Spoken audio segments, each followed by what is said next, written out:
Alors cette loi, ce projet de loi, avant que ça devienne une loi, c'était un projet de loi, vous le portez depuis plusieurs mois. Vous êtes passé par plusieurs étapes, par les négociations, par la préparation, les amendements. Parlez-nous de la raison pour laquelle est-ce que ce projet vous tient à cœur et quel est votre objectif en tant que ministre, mais aussi en tant que citoyen marocain. Qu'est-ce que vous voyez comme porte que ce projet, que cette loi pourra ouvrir aux Marocains, aux citoyens marocains? Alors, j'aimerais d'abord rappeler que ce projet était une idée qui existait depuis pas mal de temps. Donc, mais il fallait à un moment ou à un autre passer à la vitesse supérieure et le concrétiser. Et l'une des problématiques que nous avons en général pour certains projets, lorsqu'elles se retrouvent à l'intersection de plusieurs départements ministériels, ça devient un peu difficile. Et donc nous avons décidé, et tout le gouvernement a décidé que ce projet allait voir le jour, qu'on allait accélérer et qu'on allait aller de l'avant. Donc il y a eu énormément de travail, beaucoup de réunions, beaucoup de participation, beaucoup d'interactions avec les différents partenaires du secteur privé, mais aussi du secteur public et les différents ministères et associations à la fois. Au tout début de l'aventure, qu'est-ce qui vous a motivé? Pourquoi? Que pensez-vous que le citoyen marocain va gagner à travers cette loi? Déjà, on a tout de suite perçu l'importance de cette loi. C'est-à-dire que lorsqu'on fait le contour, on observe qu'il y a un certain, entre guillemets, vide juridique pour l'entrepreneuriat au Maroc. C'est-à-dire que moi, ma perception de l'entrepreneuriat, c'est avant tout de pouvoir créer des entreprises qui soient pérennes. Et pour créer des entreprises qui soient pérennes, il faut des entrepreneurs qui soient solides et qui puissent avoir cette capacité de les créer. Mais pour qu'ils soient solides et qu'ils aient l'expérience de réussir, ils doivent passer par une phase où on puisse avoir une pépinière d'entrepreneurs, une antichambre des entrepreneurs de demain, et on puisse leur permettre aussi des fois d'échouer, d'apprendre de leur échec et d'aller de l'avant. Donc si vous voulez, on est parti du principe que ce projet est avant tout aujourd'hui ici pour libérer l'esprit d'entrepreneuriat au Maroc et de décomplexifier un peu et, tout l'esprit on va dire, ce lien qu'on a avec l'échec. Très bien. Alors, vous m'excuserez, je vais vous arrêter là. Je retiens deux mots, libérer l'entrepreneuriat et vulgariser l'échec. Exactement. J'aimerais préciser le deuxième axe, c'est-à-dire qu'il est avant tout là pour libérer l'esprit d'entrepreneuriat, mais il est aussi là pour formaliser les activités informelles. Donc si vous voulez, il y a pas mal d'activités qui sont dans le secteur informel et qui y sont parce qu'il y a un vide juridique. Et donc il est aussi là pour répondre à cette perspective. Donc nous avons ces deux approches qui sont importantes et qui sont complémentaires mais importantes. D'abord libérer l'esprit d'entrepreneuriat et ensuite intégrer les activités informelles. Merci beaucoup Mahmoud Bouhdoud. Je reviendrai vers vous dans quelques minutes, mais avant de revenir vers vous, j'aimerais d'abord m'adresser à la salle, à l'audience. Et avant que Mahmoud Bouhdoud et les différents intervenants qui seront avec nous ce soir commencent à parler, on aimerait vous écouter, vous. On aimerait savoir quelles sont vos attentes aujourd'hui. Est-ce que vous êtes au courant de cette loi? Est-ce que vous avez des questions par rapport à l'application de cette loi? Et donc, je vais vous demander de me poser vos questions à l'avance parce que je suis là pour modérer le débat, mais je suis surtout là pour être votre voix et pour m'assurer que vos questions auront des réponses ce soir. Donc, qui c'est qui veut poser la deuxième question? Parce que je sais qu'il n'y aura personne pour la première. Nous n'avons pas de questions. Alors, on va vous ramener le micro.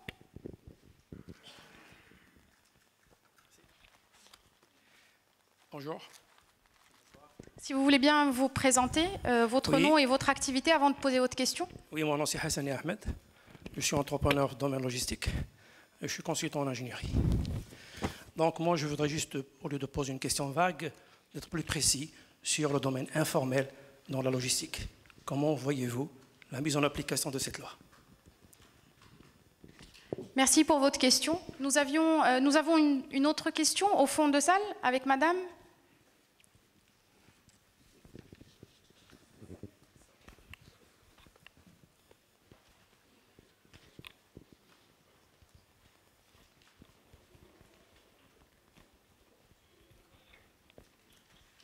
Bonsoir tout le monde. Donc ma question c'est, parce que j'ai une idée je crois assez claire de le statut, mais j'aimerais savoir quand est-ce que c'est prévu de créer la plateforme qui est dédiée à le statut auto-entrepreneur et aussi parce qu'il y a, on ne sait pas encore quels sont les taux de la CNSS, et voilà, les détails. Les détails. Merci. On a une question ici avec monsieur. Merci, je suis enseignant universitaire et il y a un module maintenant au niveau de l'université qu'on a appelé entrepreneuriat. Donc les jeunes il y a un potentiel énorme au niveau des universités, des porteurs de projets entrepreneuriaux. Ma question est la suivante, pour ces jeunes qui démarrent, parce qu'en général comme solution on leur propose une incubation au niveau des établissements universitaires. Et on a beaucoup de problèmes justement par la domiciliation de ces jeunes créateurs d'entreprises au niveau des universités. Est-ce que cela a été pris en considération? Merci. Merci beaucoup. Est-ce qu'on a d'autres questions? Oui, on a une question ici. Si vous voulez bien vous lever, s'il vous plaît, pour poser votre question. Oui, Fatem Zahra, merci. Oussama Loukili, je suis chef de projet auto-entrepreneuriat des jeunes du secteur informel, projet financé par la Banque mondiale et porté par le ministère de la Jeunesse. Et dont SID, il est aussi partenaire en tant qu'association.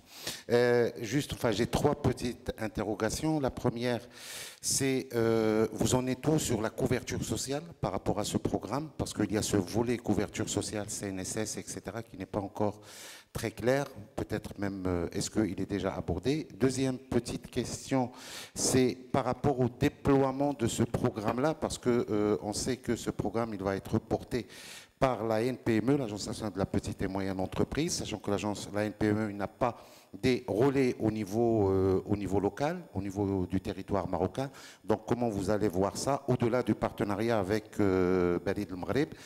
Troisième question, c'est par rapport au... Comment dirais-je, le timing de mise en œuvre. C'est-à-dire qu'aujourd'hui, il y a la loi, les décrets d'application ne sont pas arrivés. Cette loi, elle a été déjà programmée dans la loi de finances, il y avait déjà une programmation de loi de finances 2014, nous sommes en 2015. Quel est le timing? De façon à ce que nous, ça nous intéresse en tant que programme financé par la Banque mondiale et géré sur le territoire, qu'on puisse s'insérer véritablement les jeunes qui sont accompagnés par nos associations, les associations qui sont partenaires du programme. C'est quelque chose qu'on attend impatiemment et le programme va se terminer d'ici 2 ou 3 ans. C'est dommage qu'il n'ait pas le décret d'application avant tout ça. Merci. Merci beaucoup Oussama Loukili. Je reviendrai vers vous tout à l'heure, plus tard, après les interventions de nos invités, pour un témoignage par rapport au projet que vous êtes en train de déployer depuis un petit peu plus d'1 an maintenant. Merci Oussama Loukili. Alors, nous avons une question ici.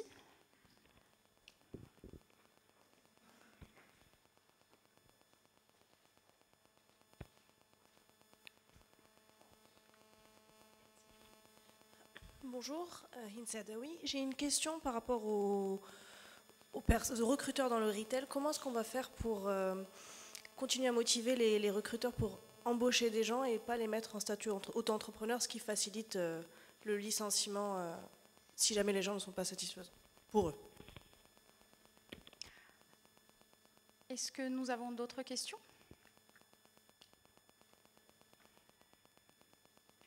Alors, nous allons prendre 3 dernières questions et ensuite nous passerons à Monsieur le ministre. Micro, s'il vous plaît. Je vous remercie, Monsieur le ministre, professeur Besti, professeur universitaire. D'après ma lecture de ce projet, j'ai 2 remarques ou 2 observations.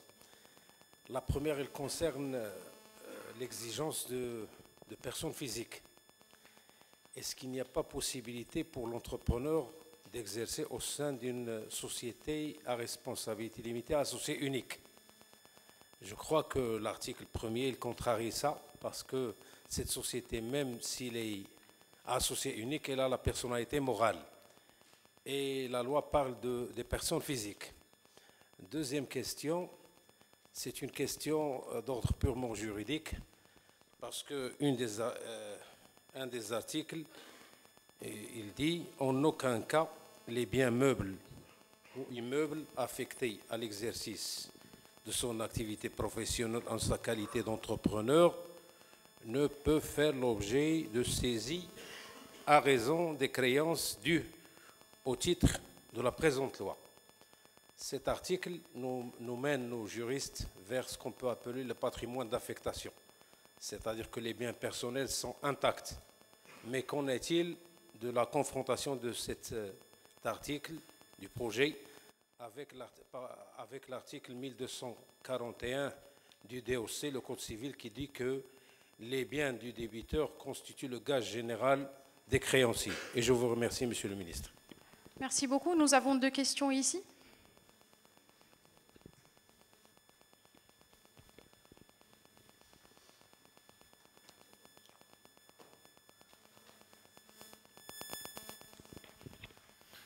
Bonsoir, Nabil Trifs, professionnel en ressources humaines. Donc, ma question porte principalement sur les conditions d'éligibilité en matière de chiffre d'affaires.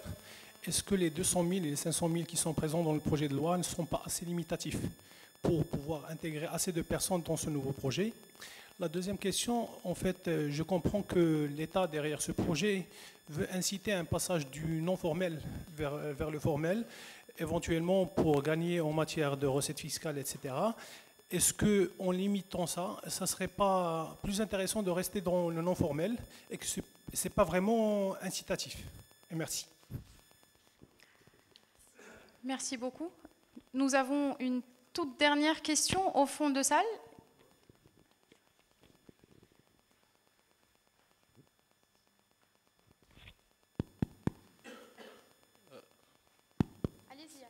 Bismillah ar-Rahman ar-Rahim, wassalatu wassalam ala ashraf al-mursalin. Monsieur C. Mohamed Al-Arbaoui, je suis un consultant. Donc je vous remercie le matin pour l'organisation de ces conférences. Je vous remercie encore, Monsieur le ministre. Aujourd'hui, sincèrement, on parle de l'investissement. Le cadre juridique de l'entrepreneuriat, c'est un investissement. Je vois, c'est un investissement. Aujourd'hui, l'investissement, c'est une décision très, très importante car elle présente un caractère stratégique, car elle va engager le devenir de l'entreprise sur le long terme. Donc la question fondamentale qui se pose à toute personne, quelles sont les mesures prises d'accompagnement pour les entrepreneurs à court, moyen et long terme? Et merci. Beaucoup. Merci beaucoup pour vos questions.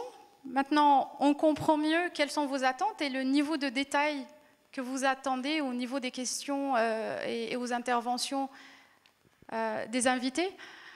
Alors, beaucoup de détails, mais avant d'aller vers les détails et vers l'application, on va revenir à la loi. Donc, vous avez dit que la loi sur l'auto-entrepreneur était portée depuis très longtemps, depuis 2013, me semble-t-il, ou 2014, et vous êtes passé par plusieurs étapes avant de pouvoir faire voter cette loi. Quelles sont les complexités par lesquelles vous êtes passé et pourquoi autant de discussions, de négociations autour d'une loi qui est supposée faciliter la vie des Marocains? Déjà, je pense que vous avez eu un très bel aperçu de toutes les interrogations. Elles sont diverses et très variées. Et c'est parfaitement normal parce que c'est un projet de loi qui est nouveau. On va vers quelque chose qui est nouveau, qui n'a pas été fait, et donc ça pose plusieurs interrogations de part et d'autre. Ce que j'aimerais dire, c'est qu'effectivement, c'est un projet qui a été qualifié par certains de rupture, mais qui est basé sur un principe très simple. C'est justement sa simplicité. Et donc, la diversité des intervenants a fait que le plus dur, ça a été de tenir le cap et de maintenir ce principe-là. Lorsqu'on part du principe que pour parler aux auto-entrepreneurs, il faut que les démarches soient les plus simples possibles, c'est-à-dire qu'avec sa carte d'identité nationale, il se rend au bureau de poste le plus proche et qu'il a accès à ce statut, on part de ce principe-là et c'est à nous de régler tous les problèmes complexes qu'il y a derrière, c'est-à-dire les interactions avec les différents articles. J'ai entendu parler avec le code des impôts, avec le fait de ne pas saisir son domicile. C'est à nous de régler ces problèmes-là, ce n'est pas aux citoyens. Pour le citoyen, l'image doit être très très claire de sa perspective. il va à la poste avec sa carte d'identité et il a accès à ce statut-là. Donc on est parti de ce principe, ce qui ne veut pas dire que les démarches derrière pour nous ne sont pas complexes. Mais à partir de là, donc on a lancé 2 chantiers en même temps, le chantier de mise en œuvre et le circuit législatif. Comme vous savez, le circuit législatif prend un certain temps, il y a certaines durées qu'il va falloir respecter. Donc on a tout fait pour accélérer ces durées. On est arrivé au Parlement pour la session qui vient de terminer, donc on est au mois d'octobre. Il y a eu des débats qui étaient très très riches, que ce soit au niveau de la première chambre, au niveau de la deuxième chambre. On a eu des discussions qui ont duré des heures, et justement c'était aussi divers et varié que ces interrogations qu'il y a eu là. Article par article, ça a été discuté, position par position, ça a été discuté. Et il faut dire que le travail qui a été fait par les parlementaires, à la fois au niveau de la première chambre et de la deuxième chambre, qui à la deuxième chambre l'ont voté finalement à l'unanimité, donc ce qui veut dire qu'il y a vraiment une volonté d'aller de l'avant pour tous les citoyens marocains. Le débat a été très très riche et a permis d'enrichir encore plus cette loi. Mais ça m'a permis de sentir déjà les attentes énormes qu'il y avait derrière et toutes, entre guillemets, on va dire, lorsqu'on arrive avec un projet nouveau, on bouscule d'autres projets qui existent. Et il faut faire très très attention à placer le curseur de manière très très juste. J'ai eu des débats, par exemple, au niveau des seuils. Nous, on pense que ces seuils, bon, ils peuvent être amenés à évoluer, mais il faut d'abord qu'on commence, qu'on lance les pilotes, qu'on voit un peu comment cette idée sera perçue de l'auto-entrepreneuriat, qu'on arrive à saisir quel sera le degré minimum ou maximum de chiffre d'affaires qu'il y aura, et après on déplacera les seuils. Mais on a estimé qu'à partir de 200 000 dirhams pour quelqu'un qui fait des prestations de services, ça veut dire qu'il a la capacité de créer son entreprise et d'avoir l'accès à la TPE. 500 000 dirhams pour les activités commerciales, industrielles et artisanales. Donc c'est des seuils qui me paraissent assez corrects, et on est parti de la perspective que pour nous, ce statut, il est là pour les gens où la marche est beaucoup trop haute pour accéder à l'entrepreneuriat. Je m'explique. C'est-à-dire que pour créer une entreprise aujourd'hui, il faut un bail, il faut une fiduciaire, il faut un registre de commerce, il faut un certificat négatif, et tout le monde n'a pas la capacité d'avoir ne serait-ce que le bail pour domicilier son entreprise. Et donc on est parti dans la loi, il pourra domicilier dans son lieu de résidence. Et ça répond à la question au niveau des étudiants. Les étudiants qui habitent dans des cités universitaires, eh ben, leur statut d'auto-entrepreneuriat sera domicilié dans leur lieu de résidence, c'est-à-dire le lieu où ils reçoivent leur courrier. Et ils n'ont pas la capacité d'avoir un bail ou d'avoir un local pour domicilier leur société. Donc c'est une avancée importante, notamment pour les étudiants qui se lancent dans les sites internet, qui veulent créer leur site internet ou qui veulent être dans des prestations de services comme des informaticiens ou ce type de personnes. Donc ce qu'on a fait, c'est que puisque la marche était trop haute, on a comblé ce vide avec ce statut. Alors en parlant de cette marche et de ces seuils de chiffre d'affaires,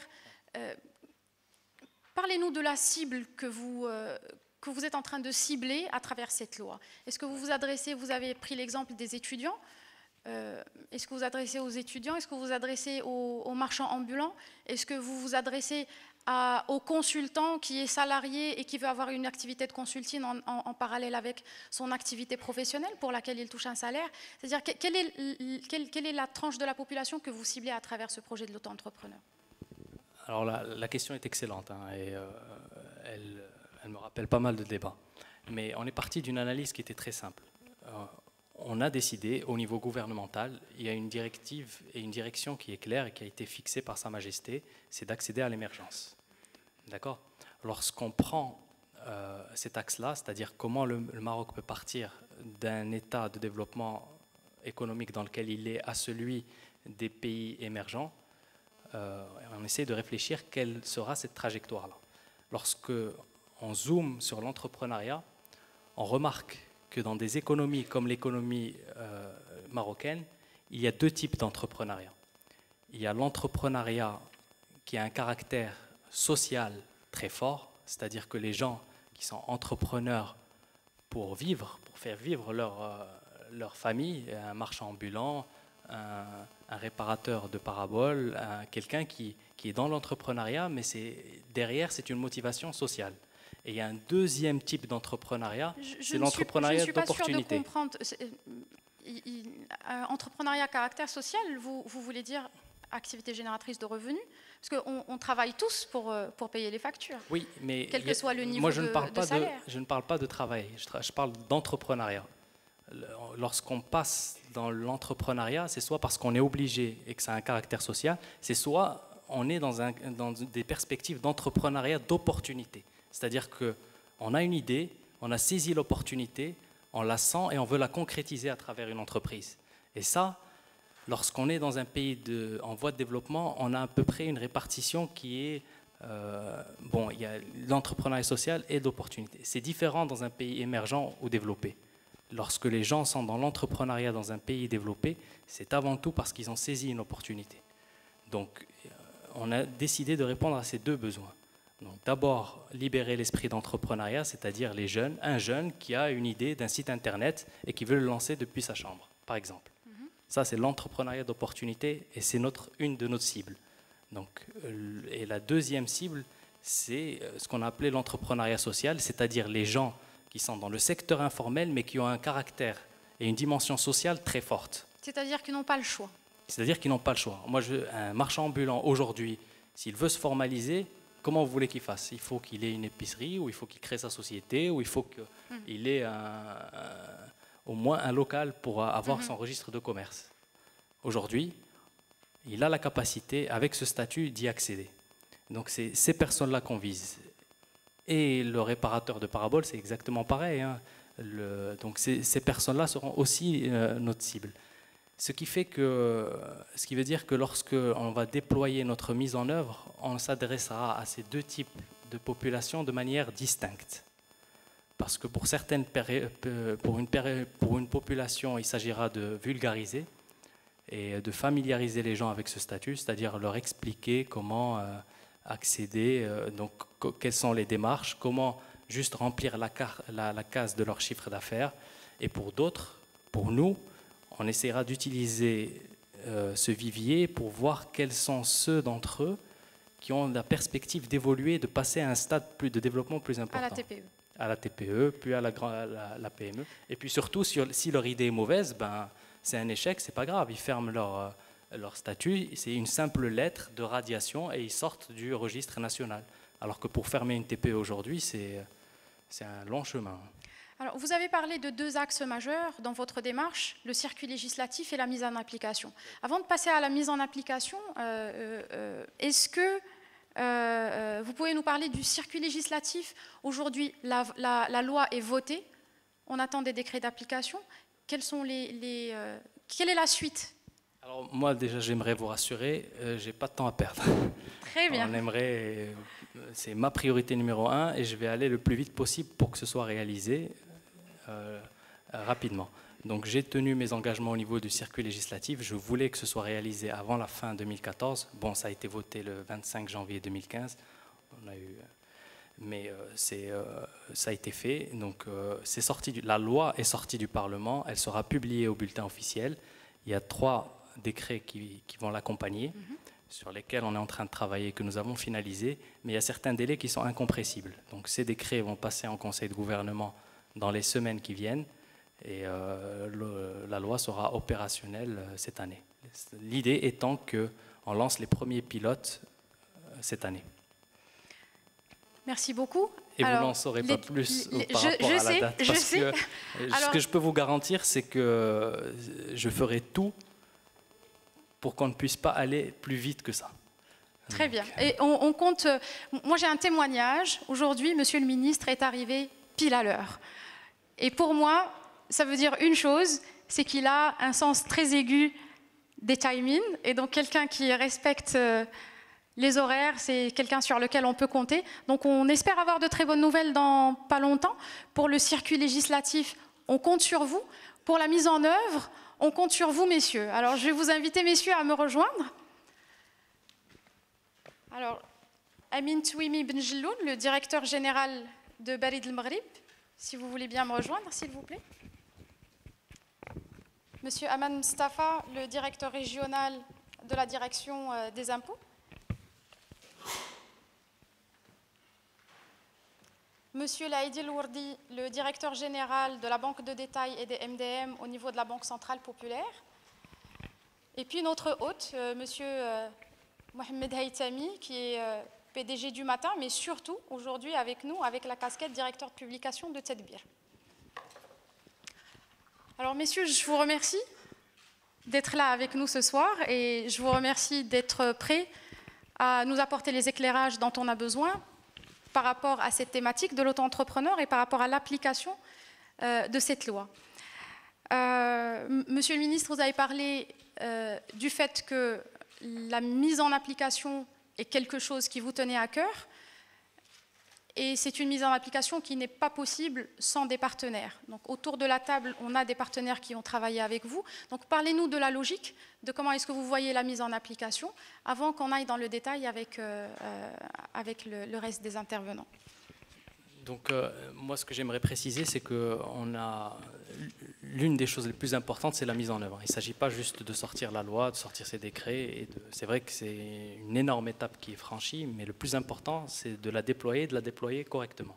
Donc ce qu'on a essayé de faire c'est de ne pas dissocier les deux, c'est-à-dire de penser la mise en œuvre en amont et en parallèle du circuit législatif. C'est pour ça que nous avons trouvé un excellent partenaire au niveau de Barid El Maghrib qui est notre partenaire par force de loi, c'est-à-dire que dans la loi, il est notre partenaire pour la mise en œuvre. Et ce que je peux vous dire, c'est que vous avez parlé de mon bébé, entre guillemets, mais c'est avant tout le projet de tous les partenaires. Je ne suis que on va dire, la personne qui le porte au niveau du Parlement, mais ça a été tout l'exécutif qui est derrière et tous les partenaires publics et privés. Donc ce qu'on a fait, c'est qu'au niveau du ministère de l'Industrie, ça a été un des axes du plan d'accélération industrielle. Donc c'est l'auto-entrepreneur, où on a signé une convention avec Barid El Maghrib pour sa mise en œuvre.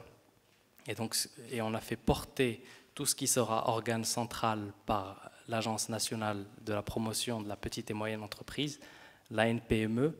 Ensuite, on s'est dit qu'on n'avait pas la capacité. Il faut une force de frappe sur le terrain. C'est-à-dire qu'un partenaire qui soit le plus proche possible des cibles. Et c'est là où on a donné le relais à Barid El Maghrib. Alors, Amin Touimi Benjeloun, vous êtes directeur général de Barid El Maghrib et vous êtes si Mamoun Bohdoud est l'entrepreneur de cette loi, vous êtes le CEO, l'exécutif, celui qui aura la charge d'être en face du citoyen marocain, de l'auto-entrepreneur, de le guider, de lui donner sa carte, et par cette carte de lui donner sa dignité et de lui donner de la liberté pour entreprendre. Alors comment vous avez planifié la mise en exécution de cette loi en sachant que les 3 décrets d'application sont en train d'être préparés et que donc l'application de la loi va devoir se faire dans quelques mois? Bonsoir, merci de m'avoir invité. Je voudrais juste dire que quand on m'a invité, j'ai dit que c'était un peu trop tôt, puisque, vous l'avez dit, il y a des décrets d'application. Parmi ces décrets d'application, il y a justement, puisque nous avons été désignés par la loi pour être l'organisme d'enregistrement, donc il y a un décret très important que nous attendons dans ce sens. Mais ce que je souhaite dire quand même, comme l'a dit Monsieur le ministre, nous avons, et on les remercie, on a été mis dès le départ sur le projet de mise en œuvre et donc nous travaillons étroitement avec les équipes du ministère et de la NPME pour pouvoir justement réaliser ce projet. Et donc ce qui est important pour nous maintenant, c'est déjà, nous travaillons avec le ministère pour que le décret qui concerne justement la partie du registre, qu'on puisse s'y préparer correctement. Alors parlez-nous de ce registre. Je pense que l'audience n'est pas familière avec le registre que vous venez de citer. Donc un auto-entrepreneur va se présenter chez vous, il pourra être inscrit au niveau du registre des auto-entrepreneurs. Comment il est prévu que ça se passe? Alors c'est très simple. Moi ce que je voudrais dire, d'ailleurs je pense que le choix de Barid El Maghrib, aujourd'hui, tous les citoyens marocains, aillent, je dirais, ils ont, la Poste offre des services publics et donc la proximité, il y a une véritable proximité avec le citoyen marocain. Il y a autre chose qui est très important et qui fait que cette proximité est importante, c'est que Baled El Maghreb disposant d'un peu plus de 1800 points de contact, ce qu'il faut savoir que ces points de contact se trouvent pour les 2/3 dans des zones rurales ou périurbaines, ce qui fait que grâce justement à ce réseau, il est possible de toucher les Marocains un peu partout. Dans notre idée, peut-être c'est quelque chose que je voudrais partager avec vous, c'est que ce registre sera accessible aussi par des moyens modernes. Donc, certes, on pourra s'inscrire en venant sur place, mais dans notre idée, et ce que nous sommes en train de développer avec notre ministère de tutelle, c'est de dire que demain, ça sera une plateforme qui peut être accessible via web, etc. Mais c'est un peu trop tôt. En tout cas, ce qu'on souhaite faire, c'est que la solution soit une solution simple et que le citoyen qui veut s'inscrire comme auto-entrepreneur puisse le faire très rapidement, simplement, comme a dit Monsieur le ministre, avec sa carte nationale. Donc aujourd'hui, je veux devenir auto-entrepreneur, ce n'est pas possible. Quand les décrets d'application seront validés et seront publiés, à ce moment-là, je veux devenir auto-entrepreneur, je vais à Baled El Maghreb. Tout à fait. Je ne vais pas à la DGI, je ne vais pas au CIRI, voilà. Je vais uniquement à Baled El Maghreb. Justement, l'idée, comme l'a expliqué Monsieur le ministre, c'est qu'on veut être justement l'interlocuteur qui va simplifier la vie du citoyen. Et donc, si demain, il doit faire sa déclaration avec l'administration fiscale, il pourra la faire directement à la Poste. D'ailleurs, nous avons l'habitude, aujourd'hui, nous réfléchissons beaucoup avec notre ministère de tutelle sur du smart gov, c'est-à-dire qu'on puisse pouvoir faciliter le citoyen et automatiser la relation du citoyen avec l'administration. Et donc, aujourd'hui, déjà, on a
des projets, une sorte de gateway qui va permettre, par exemple, que les administrations puissent communiquer entre elles les informations et éviter, je dirais, aux citoyens d'aller frapper à plusieurs portes, alors que l'information, elle existe déjà.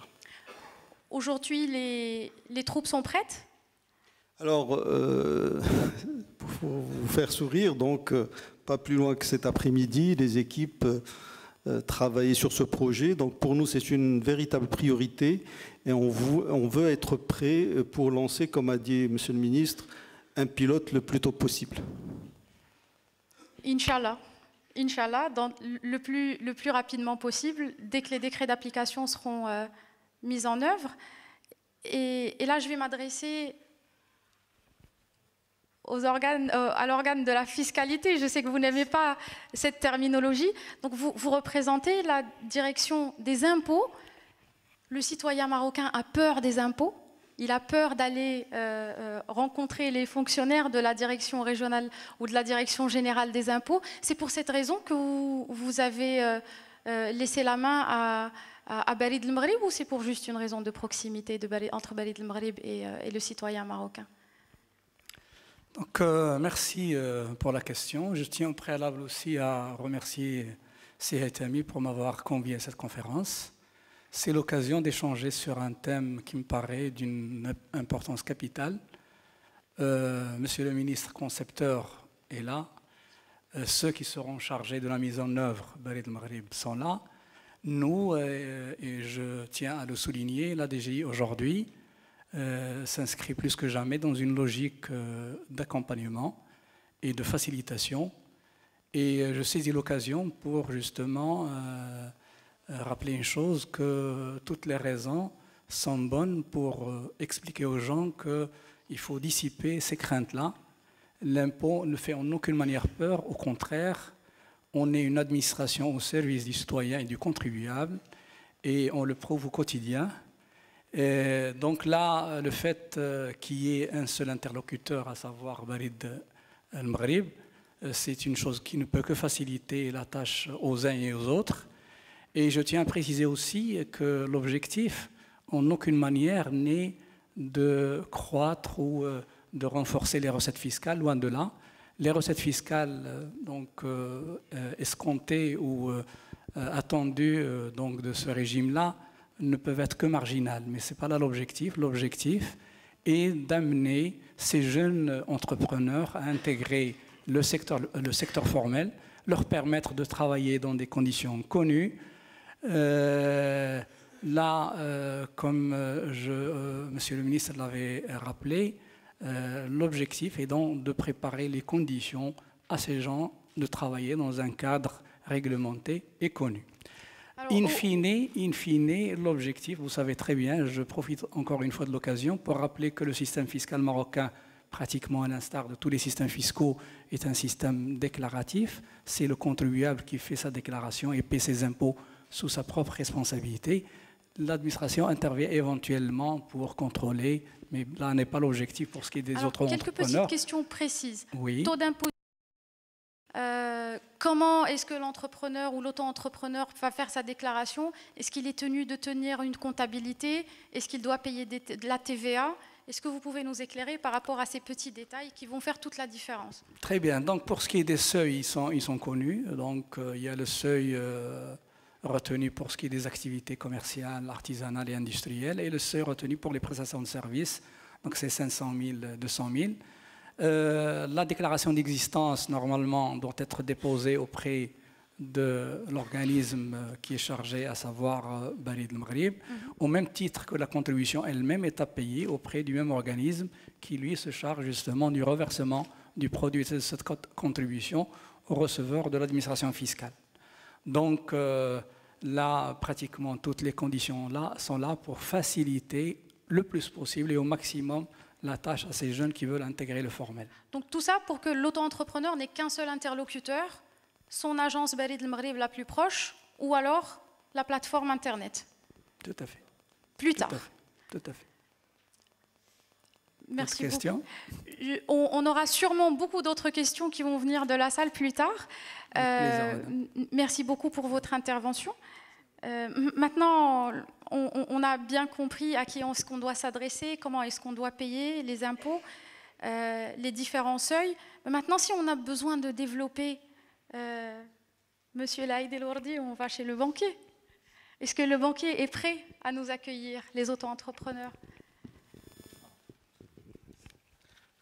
Je voudrais juste, en préambule, rappeler une chose. Tout à l'heure, Monsieur le ministre a dit toute l'importance de cette loi, mais il faut dire aujourd'hui que le Maroc, en fait, on a une réglementation globale, qui est une réglementation en fait, qui s'approche un peu des réglementations européennes, donc qui est plutôt destinée en fait, à une économie organisée.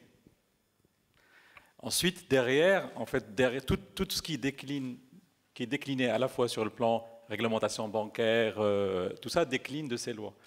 Et donc aujourd'hui, dans un premier temps, l'offre bancaire ne s'adresse qu'à une population qui répond en fait aux exigences réglementaires. C'est-à-dire qu'on ne peut pas aujourd'hui financer un entrepreneur s'il ne répond pas aux exigences du Code de commerce, s'il ne répond pas aux exigences de la législation qui régit en fait une entreprise, au sens le plus général du terme. Ensuite, dans l'histoire du Maroc, est venu, par exemple, on s'est adressé, ou en tout cas, nous, en tant que Banque Populaire, on s'est adressé notamment aux populations qui sont en précarité. Donc, on a créé tout un écosystème financier qui s'adresse aux gens qui sont en précarité. Entre les deux, il y a une population qui n'a rien, en fait, qui n'est régie par aucune réglementation et qui n'a pas en face, je dirais, une offre de financement adaptée. Donc ce texte vient combler en fait cette lacune, de dire il y a une population qui aujourd'hui entreprend, mais qui n'a pas de cadre juridique qui lui facilite en fait notamment l'accès au financement. Je vais rappeler juste quelques expériences que j'ai rappelées à Monsieur le ministre tout à l'heure. Le ministère du Commerce a travaillé notamment sur le programme Rawaj qui était destiné on va dire au commerce de proximité. Donc pour pouvoir moderniser ce commerce de proximité, pour pouvoir en fait l'enrôler dans un cadre du crédit levier de développement. Mais ça ne s'est pas très bien passé en réalité. Pourquoi? Parce que tout ça c'était régi par le Code de commerce, parce que la qualité de commerçant est correctement décrite par le Code de commerce. Donc il faut un registre de commerce. Et comme la plupart ne sont pas enregistrés au Code de commerce, on s'est retrouvé dans une situation où la banque ne peut pas ouvrir un compte entreprise, donc elle ne peut pas mettre en place des financements de type entreprise qui permettent de financer le cycle d'exploitation, de financer les investissements et donc de pouvoir inscrire l'entreprise en fait dans un cycle de développement financé par le levier du crédit. Donc aujourd'hui, ce texte vient combler tout au moins, enfin, moi je pense qu'il peut libérer des opportunités d'investissement ou notamment pour l'entrepreneur, mais au moins il vient régler la problématique de l'entrepreneuriat social. On l'a très bien compris, Mamoun Bouhoudoud a très bien bossé. Maintenant, la banque. Alors la banque. La banque est en train de préparer en fait des choses qui sont adaptées. À la même vitesse que Mamoun Bouhoudoud? Probablement à une vitesse plus rapide, parce que c'est un texte qui était attendu depuis longtemps. Depuis longtemps, au fait, probablement il y a des choses beaucoup plus rapides. C'est-à-dire, je pense qu'on a fait, par exemple, ces 2 dernières années, un travail extrêmement rapide pour adresser déjà la TPE. Vous n'étiez pas ponctuel tout à l'heure, donc vous dites que vous êtes plus rapide, mais j'ai des doutes. Maintenant, je me rappelle que vous n'étiez pas ponctuel. Oui, probablement. Je n'étais pas ponctuel. Enfin, j'étais à 5 minutes ou à 10 minutes près. Mais en fait, la problématique, c'est que... Alors maintenant, il y a quelque chose qui se prépare pour l'auto-entrepreneur? Les choses se préparent et se préparent de manière sérieuse. Mais il ne faut pas... Enfin, nous, en tout cas, on voit ce texte comme une opportunité. C'est-à-dire l'opportunité d'adresser enfin des segments de clientèle qui étaient non éligibles au crédit notamment, à travers une offre adaptée. Vous avez on n'a pas attendu le texte, parce que je peux vous le dire aujourd'hui. On finance aujourd'hui des petits entrepreneurs. On finance à travers en contournant un peu les textes juridiques, les vides juridiques. Vous savez qu'aujourd'hui, notamment, le texte ne parle pas, mais les activités agricoles sont financées aujourd'hui par les banques. Parce qu'il n'y a pas un statut particulier qui interdit à ce qu'on puisse traiter un petit agriculteur comme une entreprise. Et donc, il le finançait dans le cas avec des crédits d'exploitation, des crédits d'investissement, des crédits d'équipement, de petits matériels. Mais toute cette population-là d'entrepreneurs individuels qui n'ont pas de statut juridique, pour lesquels les banques ne peuvent pas adresser une offre précise de type offre de financement entreprise, ils vont prendre des crédits consommation. Et donc, on va les retrouver dans des circuits parallèles. Et donc, ça vient en fait aujourd'hui corriger une situation de fait, et ça va permettre d'abord de développer davantage en fait le financement de l'équipement, le financement de l'exploitation, et probablement amener un certain nombre d'auto-entrepreneurs à faire le pas vers la création d'une TPE, voire demain d'une PME structurée. Alors, les équipes de Barid El Maghreb sont en train de travailler, d'être formées, de se préparer à utiliser de nouveaux outils pour accueillir les auto-entrepreneurs. Est-ce que la Banque Populaire fait pareil? Est-ce qu'aujourd'hui, on est en train de se préparer? Est-ce qu'il y a des produits spéciaux qui sont en train d'être préparés pour les auto-entrepreneurs? Est-ce que les équipes de la Banque de détail sont en train d'être préparées à commencer à discuter avec une nouvelle catégorie d'entrepreneurs? Je pense que dans la salle, il y a déjà des gens de l'équipe qui ont travaillé sur des sujets comme ça, qui ont avancé sur la préparation des produits.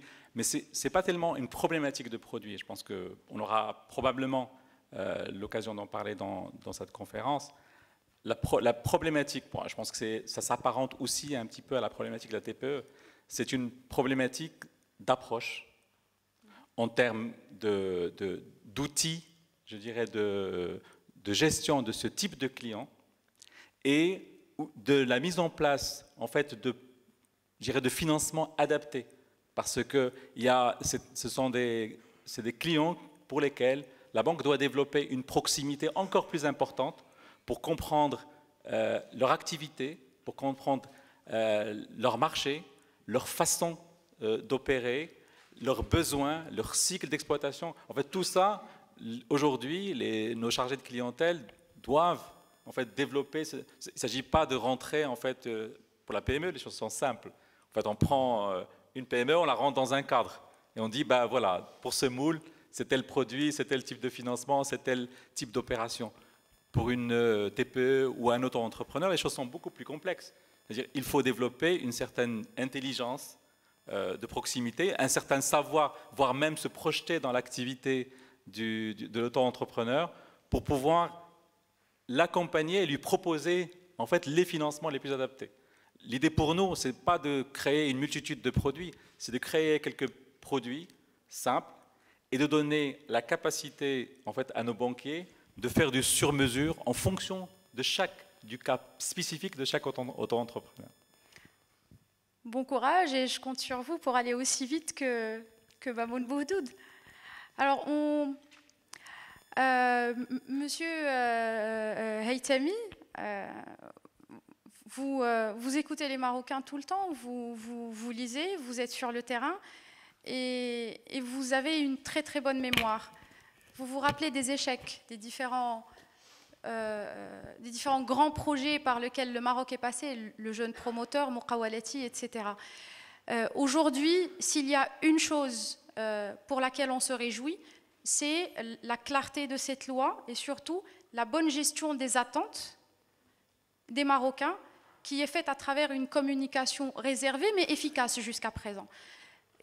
Qu'avez-vous à partager avec cette belle équipe qui sont en train de réfléchir et d'implémenter? Vous qui êtes sur le terrain depuis très longtemps, quelles sont les leçons à retenir et puis surtout quelles sont les mauvaises pratiques à éviter pour faire en sorte que cette loi ait l'impact social et économique qui est attendu?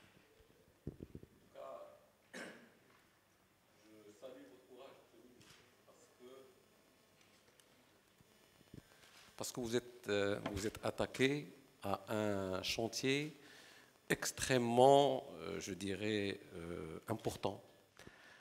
Tout le monde sait qu'au Maroc, il y a 350 000 abandons scolaires par an. On a chaque année 350 000 personnes, 350 000 élèves, étudiants qui quittent.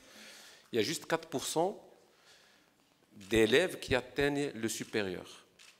Et toute cette déperdition de gens, elle se retrouve soit dans les petits emplois, soit dans l'auto-emploi, soit en tout cas dans différentes activités. Et il y a quelque chose qui m'a réjoui il y a quelques mois, qui s'inscrit dans ce que vous faites. On a instauré le baccalauréat professionnel. Au Maroc, on n'a jamais eu de baccalauréat professionnel. C'est-à-dire les gens qui veulent faire un métier ne pouvaient pas. Et donc aujourd'hui, cette année, il y aura 3000 et dans 4-5 ans, il y aura 147 000 personnes qui pourraient s'orienter. Et je trouve que cette loi-là répond à un véritable besoin. Tout le monde sait aussi qu'une économie, pour pouvoir rattraper le chômage, elle doit réaliser 7% en moyenne de croissance annuelle. Le Maroc fait bon an, mal an, entre 4,5 et 3,5. L'année dernière, c'était 3,4. Cette année, c'est 4,4.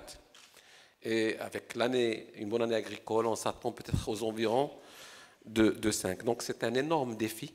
Et moi, je vois 2 défis à cette loi. Le premier défi, c'est toucher les auto-entrepreneurs. Il y en a partout. Statistiquement, il y a 1 million, selon les derniers chiffres du Haut Commissariat au Plan, il y a 1 550 000 TPE. Le nouveau recensement va donner de nouveaux chiffres. Donc il faut toucher tout ce beau monde et il faut aller chez ces gens-là. Et je pense que la capillarité de Barid el-Maghrib répond à ça. Mais je pense personnellement que votre défi sera de faire une très très belle campagne de communication, très forte, nationale, à l'instar de celle qui a été faite récemment pour l'inscription aux listes électorales. On a réussi à inscrire 1 800 000 personnes, dont 640 000 par Internet. Une campagne tous azimuts, avec les différents intervenants. On a vu des prêches dans les mosquées pour l'allaitement maternel. Il faut que tous les moyens soient utilisés pour toucher cette population et la réconcilier avec l'État. Je pense qu'il faut réconcilier, parce que les gens, effectivement, vous l'avez dit, sans peut-être le sentir, vous avez parlé des gens ont peur du fisc. Quand on est dans l'informel, on a peur de tout. C'est comme si quelqu'un est dans un bus sans ticket. Donc ça, c'est le premier défi. Le deuxième défi, effectivement, c'est la mise en œuvre. Je trouve que le dispositif est bon, mais il faut une longue haleine et il faut surtout convaincre tous les autres intervenants, à mon avis, les banques, bien entendu, les autres. Personnellement, je ne sais pas à quoi servent aujourd'hui les chambres de commerce. Je pense qu'on devrait leur trouver une utilité à s'insérer dans ce dispositif-là, qui est là. Et donc, nous avons un véritable problème de chômage. Et je pense aussi qu'il ne faut pas s'adresser aux TPE actuels, c'est-à-dire aux gens qui sont dans l'auto-emploi. Il y a effectivement les étudiants, ceux qui sont en devenir, parce qu'au Maroc, on n'a pas une culture de l'entreprise. Mais il faut aussi encourager d'autres personnes. Il y a ceux qui ont réussi, parce que j'étais dans une autre vie dans la banque, les entrepreneurs qui ont réussi sont ceux qui ont 50 ans et 45 ans et 55 ans, qui ont acquis une expérience et qui ont décidé de sortir des métiers qu'ils font et de démarrer une activité industrielle, une activité. Et ces gens-là ont plus de chances de réussir parce qu'ils ont l'expérience, ils savent ce qu'ils font. Et ces gens-là peuvent être aussi dans ce dispositif. Et puis, moi, je trouve que cette loi est très bonne. Pourquoi? Parce que l'informel, qu'est-ce qu'il a fait, l'informel? L'informel, il offre des emplois, mais il favorise l'exclusion. Parce que c'est des emplois précaires, parce que c'est des gens qui sont par nécessité dans ces emplois-là, parce qu'ils n'ont pas de couverture sociale, parce qu'ils ne sont pas reconnus, et donc on contribue à l'exclusion de ces personnes-là et on crée une division dans notre société. Alors que cette loi devrait être une passerelle pour ces gens-là qui ne sont plus dans l'informel, puisqu'ils sont reconnus, mais ils ont une activité non structurée. Et c'est pour ça qu'au niveau d'un groupe de presse comme le nôtre, on salue une telle loi. Le fait, effectivement, de dire que les biens personnels de cet auto-entrepreneur ne peuvent pas être saisis. Parce qu'effectivement, c'est une entorse, une grande entorse au Code civil qui dit que les biens d'un débiteur sont le gage de ses créanciers. C'est une excellente trélija, comme on dit, de pouvoir donner confiance à l'entrepreneur, de le protéger et de dire aux créanciers, attention, ce n'est pas parce qu'il vous doit de l'argent que vous pouvez venir saisir son lit, saisir sa lampe de chevet. S'il a des actifs, disons, vous pouvez les saisir parce qu'ils sont dans le business, mais le reste, parce qu'il est domicilié chez lui, c'est une équation qu'on a réussi. Et je trouve que c'est une... J'ai beaucoup d'autres fiches, je vous laisserai, j'en parlerai plus tard. Alors, vous venez de parler des impôts, de ceux qui décident de ne pas payer leurs impôts, même si aujourd'hui le taux d'imposition est assez faible. Alors, Aman Mustafa, ceux qui ne payent pas leurs impôts, comment on fait? Vous savez... Il n'y a rien à saisir. Non, comme je l'ai dit tout à l'heure, la préoccupation et l'objectif n'est en aucune manière un caractère fiscal, mais d'amener ces gens à intégrer le secteur formel, très important, et in fine l'objectif global est d'amener pratiquement le maximum de gens possible à intégrer le système fiscal d'une manière générale, parce que le système fiscal aujourd'hui est basé sur le déclaratif, d'accord ? Maintenant, le fait de ne pas payer ses impôts ou plutôt réduire l'impôt à payer, ce n'est pas propre à une société comme la nôtre. Ça existe depuis que l'impôt existe, il faut qu'on le sache. Mais toujours est-il, je peux dire une chose, toute réflexion faite, la meilleure des choses que l'humanité ait pu inventer à mon sens, et je ne le dis pas parce que je suis aux impôts depuis pratiquement plus de 30 ans aujourd'hui, mais tout simplement parce que c'est la chose qui est partagée par tous. Dariba minkum wa ilaykum. De toutes les façons, on la retrouve partout. Et elle revient à la société. Elle est payée par les uns, elle retourne à ces gens qui la payent ou à d'autres sous une forme ou une autre. Mais toujours est-il, c'est une manière de mutualiser un petit peu le fonctionnement de la société d'une manière générale. Donc, pour nous, le fait, on n'a pas cette hantise que ces gens ne payent pas ou quoi que ce soit. Le simple fait qu'il intègre le secteur formel, qu'il soit identifié, c'est un excellent début qui nous arrange, mais parfaitement et totalement sans le moindre problème. Alors très bien pour l'excellent début. Mamoun Bouhdoud, vous avez fait un excellent début, vous avez bien bossé. Maintenant, vous venez du monde de l'entreprise et dans l'entrepreneuriat, on se fixe des indicateurs de performance. Qu'est-ce que vous vous êtes fixé comme indicateur de performance ? Qu'est-ce que vous vous êtes fixé comme objectif? Qu'est-ce que vous voulez atteindre? Oui. Alors, j'aimerais juste, avant de répondre à votre question, apporter 2 témoignages rapides par rapport à ce qui a été dit. Déjà, par rapport au message très très important que nous avons ce soir au niveau des impôts. C'est le but de ce statut n'est pas d'augmenter les recettes fiscales de l'État. Ce n'est pas ça. C'est symbolique, entre guillemets. Je peux même vous raconter une petite anecdote. Lorsqu'on était en train de discuter le taux d'imposition, j'ai fait, donc avec Cizrenoun, qui a fait un excellent travail, j'ai essayé de voir le nombre d'auto-entrepreneurs qu'il y aura, j'ai essayé de voir une moyenne de leur chiffre d'affaires et combien ils paieront au niveau de 1%, 2%. Je suis allé le voir, je lui ai présenté les chiffres, il a vu que les chiffres n'étaient pas très importants en termes de recettes, c'était quelques centaines de millions de dirhams entre guillemets, mais qu'on pouvait trouver des financements alternatifs et enlever carrément ce taux. C'est là où j'ai compris et c'est là où il m'a convaincu. Il m'a dit, moi ce qui m'intéresse, c'est pas du tout d'avoir des recettes, c'est juste qu'il y ait ce devoir citoyen de payer une partie de ce qu'on reçoit à l'État. Et moi, là, je pense qu'il m'a convaincu. C'est là où j'ai compris que c'était très, très symbolique comme impôt.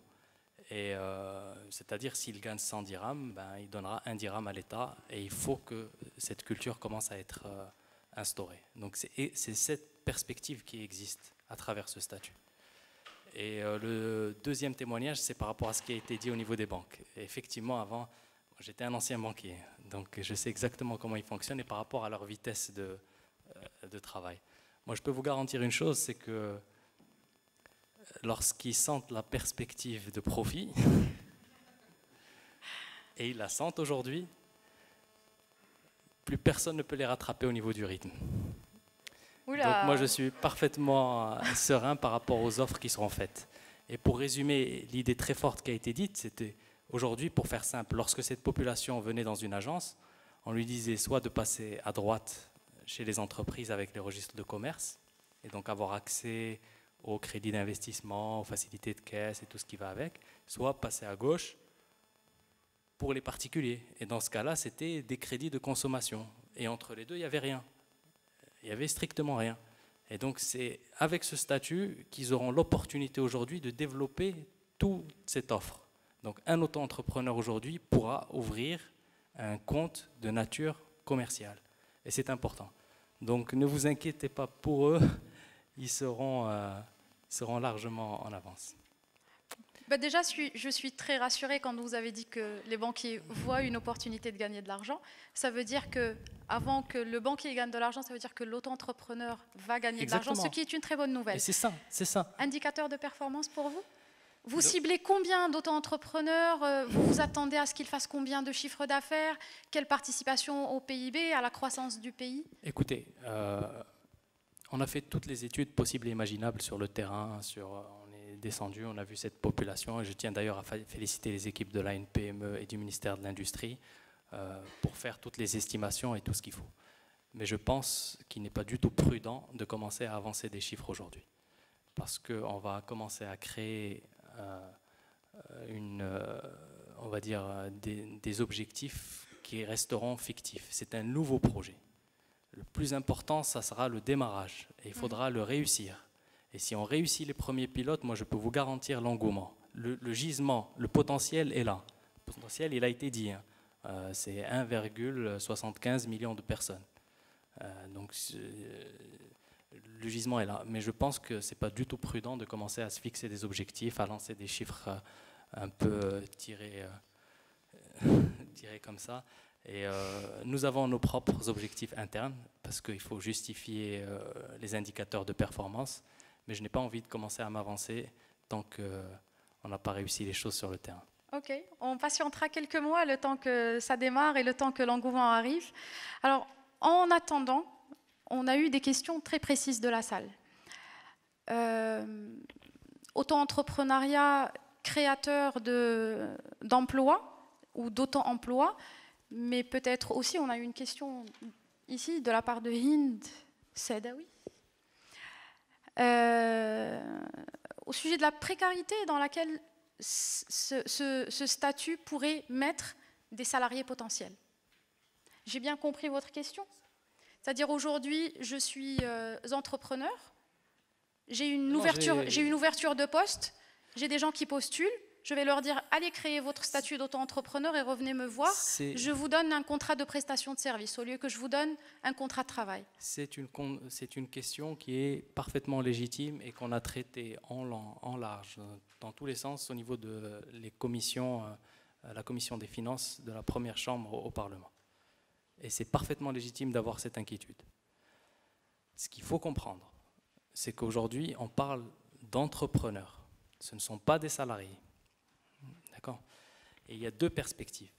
Il y a la perspective de l'employé et de l'employeur.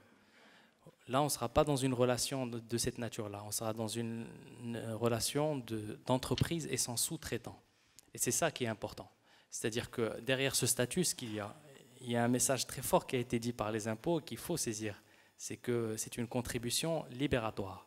C'est-à-dire que, par exemple, ils seront hors champ TVA. Ces auto-entrepreneurs pourront désormais facturer une entreprise sans payer de TVA. Ça veut dire qu'on les insère dans l'écosystème entrepreneurial. Donc les auto-entrepreneurs seront le maillon le plus petit et le plus réduit de tout l'écosystème entrepreneurial. Lorsqu'on pourra les connecter et les faire accéder à ces marchés-là, c'est une avancée énorme.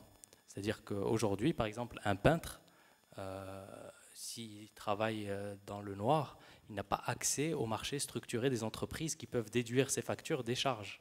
Donc aujourd'hui, on l'insère dans cet écosystème. Et c'est une idée très forte. Maintenant, bien entendu, il y a des gens qui vont vouloir s'engouffrer dans cette brèche. Mais nous avons mis des garde-fous. Et c'est pour ça que le comité national est là. Il y aura un comité national qui chaque année donnera des rapports, qui vérifiera les abus au niveau de ces personnes-là.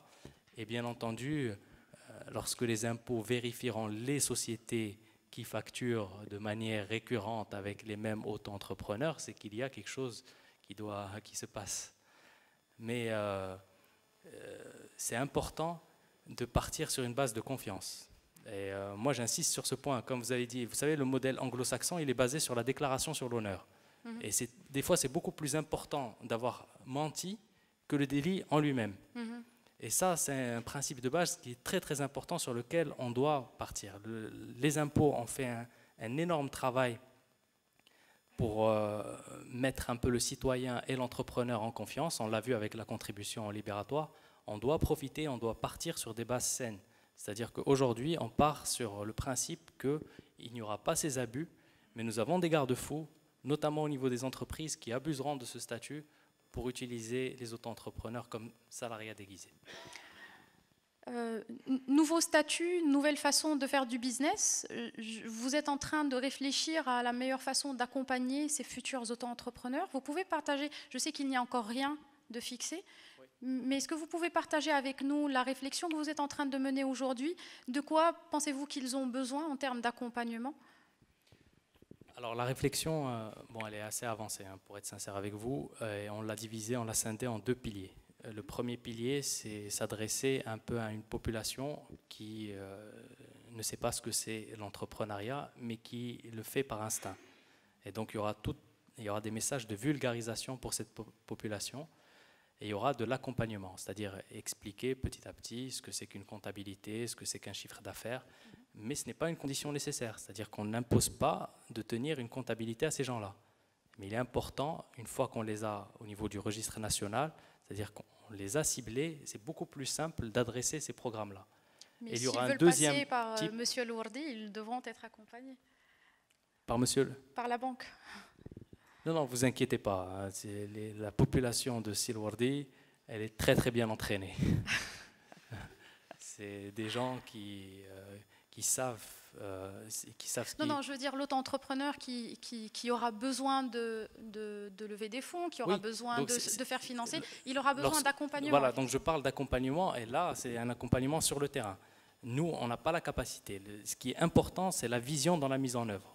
On sera un organe central au niveau de la NPME, c'est-à-dire qu'on gérera ce qui sera les mesures transverses. Mais sur le terrain, nous allons avoir des relais opérationnels comme Balid Maghrib, mais aussi des relais au niveau des associations.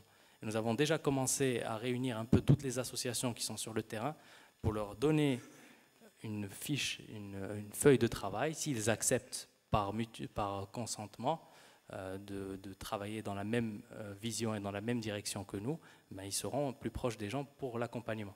Mais il y a une deuxième population qui m'intéresse aussi. Il ne faut pas l'oublier. C'est ceux qui ont un énorme potentiel de croître et de croissance. Et là, ça sera des programmes plutôt de mentoring. Donc il y aura des personnes, lorsqu'on ciblera certaines personnes qui ont des chiffres de croissance importants ou qui ont un niveau de développement. Si un jeune crée un site internet qui connaît un succès important, il est nécessaire de l'accompagner pour le transformer en TPE et en PME. Et c'est ce qui crée finalement la croissance et qui génère l'emploi.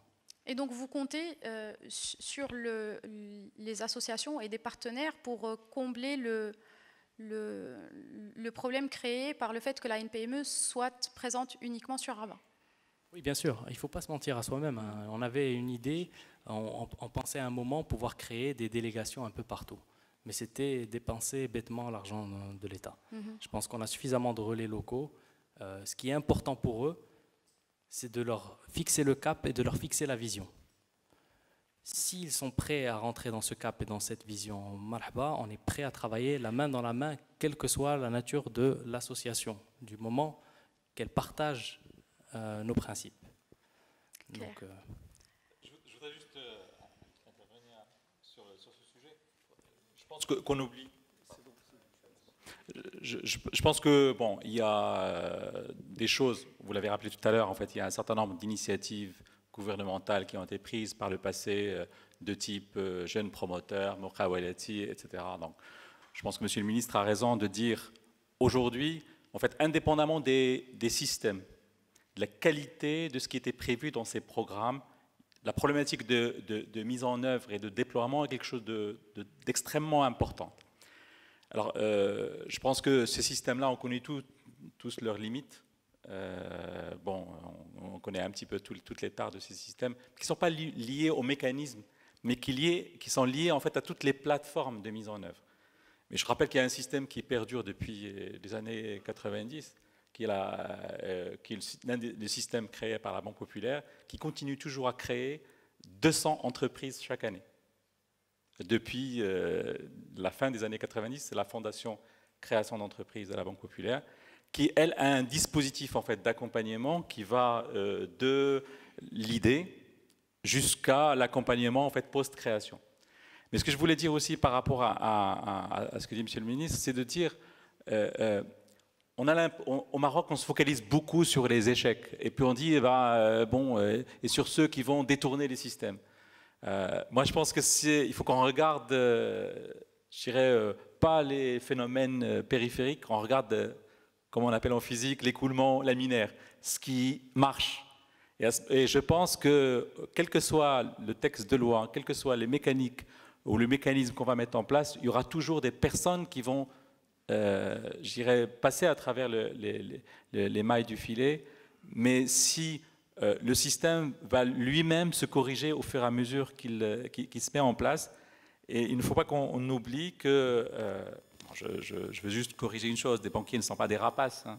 On a l'impression de dire... ce sont des entrepreneurs comme les autres, vous voulez gagner de l'argent, il n'y a pas de mal. Oui, il n'y a pas de mal à gagner de l'argent, mais de le gagner dans la durée. Moi, je représente une banque mutualiste qui, elle, travaille sur du long terme. Elle ne travaille pas sur un bilan de fin d'année. On construit des investissements pour le futur.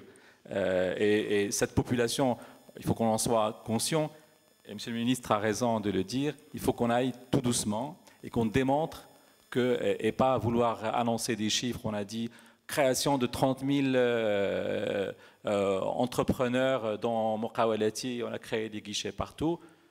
Nous, Banque Populaire, on avait dit c'est irréaliste. Parce que ce qui s'est passé, c'est qu'on a essayé de dire bon, on a quelque chose qui tourne depuis une vingtaine d'années à la Banque Populaire, on va essayer de prendre le mécanisme et de le rendre industriel. Bon, on voit ce que ça a donné. Donc, il faut vraiment créer des success stories et tout va se bâtir autour de ça, autour du retour d'expérience, autour de succès pour lesquels, en fait, on aura embarqué un peu tout l'écosystème, pas uniquement les ministères, pas uniquement les banques, pas uniquement Balid el-Maghreb, mais il y a aujourd'hui des associations, des ONG qui font un travail fantastique sur le terrain et sur lesquels tout ça peut s'appuyer. J'ai l'impression qu'on a traité toutes les thématiques qui étaient proposées. Il reste quelques questions vraiment techniques. Monsieur qui a parlé tout à l'heure de la SARL ou la personne physique, je pense qu'on a répondu à sa question à travers les différentes formes les formes juridiques qui sont disponibles pour les entrepreneurs. La saisie, le domicile, donc on a confirmé à travers la DGI, à travers Aman Mustafa, que l'objectif n'est pas de renflouer les caisses de l'État, il n'est pas de faire le policier, mais plutôt d'encourager l'entrepreneur à créer, à le décomplexer par rapport à l'échec. Et ensuite, s'il échoue et s'il ne paye pas, à ce moment-là, ce n'est pas trop grave parce que ce n'est pas l'objectif de l'État. Et puis les pourcentages sont vraiment dérisoires. Nous avons parlé des mesures d'accompagnement qui sont prévues, de la réflexion qui est en train d'être menée. Les niveaux de chiffre d'affaires, on a répondu à la question de monsieur, ils sont bas, mais c'est un début. Et puis rien n'empêche l'auto-entrepreneur de se développer vers une autre forme juridique et commencer à contribuer lui aussi, parce que les SARL contribuent au niveau des impôts de l'État. Le déploiement au niveau territorial à travers des relais, à travers la société civile, qui est une une démarche tout à fait respectable. Et puis les détails de l'implémentation à travers le bras armé qui est Barid El Maghreb, et puis la DGI qui entre guillemets, sous-traite l'opération de collecte des impôts et d'enregistrement au niveau du registre de l'auto-entrepreneur à Barid El Maghreb, qui, eux, en plus de proximité avec le citoyen marocain. Je vous remercie beaucoup pour vos interventions et je vous invite à partager avec nous un mot de la fin avant qu'on prenne plus de questions de la part de l'audience. Et je vois déjà quelques mains qui commencent à se lever. Monsieur le ministre, si vous voulez bien laisser votre mot de la fin pour la fin. Non, pas un mot de la fin, juste avant, vous m'excusez, juste pour préciser les choses et éclaircir ce qui a été dit par rapport au financement, notamment parce que j'ai vu qu'il y avait beaucoup de questions dans cette direction. J'aimerais repréciser un point essentiel. Ce projet a été fait par grâce à l'effort de tous. C'est-à-dire que comment on a fait? On a divisé ce projet en plusieurs groupes de travail. Il y avait le groupe de travail au niveau de l'accompagnement, où il y avait l'OFPPT, les différents ministères. Il y avait un groupe de travail au niveau du juridique, au niveau fiscal. Et il y avait un groupe de travail au niveau financement. Et dans ce groupe de travail au niveau financement, il y avait les banques, il y avait GPBM, il y avait Banque El Maghreb, et il y avait un peu les partenaires publics. Mais sans ce groupe de travail et sans l'apport du terrain des banques, on n'aurait jamais vu certaines perspectives et certaines failles. Si aujourd'hui on a un statut qui tient la route, qui est solide et qui est sérieux, c'est parce que justement on a eu la participation de tous. C'est vraiment le fruit du travail de tout le monde.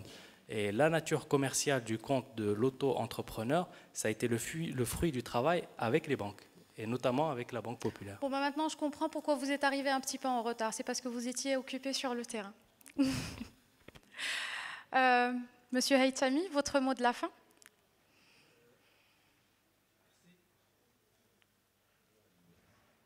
Oui, je voudrais reprendre une citation de Madame Joumana Kobain, qui est le chef du bureau Maghreb de la Société financière internationale, qui a fait une déclaration il y a quelques mois, et qui avait dit que dans les marchés émergents, on estime entre 56 et 58% la part des très petites entreprises qui n'ont pas accès au réseau bancaire traditionnel. Ça fait beaucoup d'argent, ça, pour les banques. Et aux environs, dans les marchés les marchés émergents, ils ont environ de 500 millions le nombre de petites structures qui souhaitent bénéficier de solutions de crédit.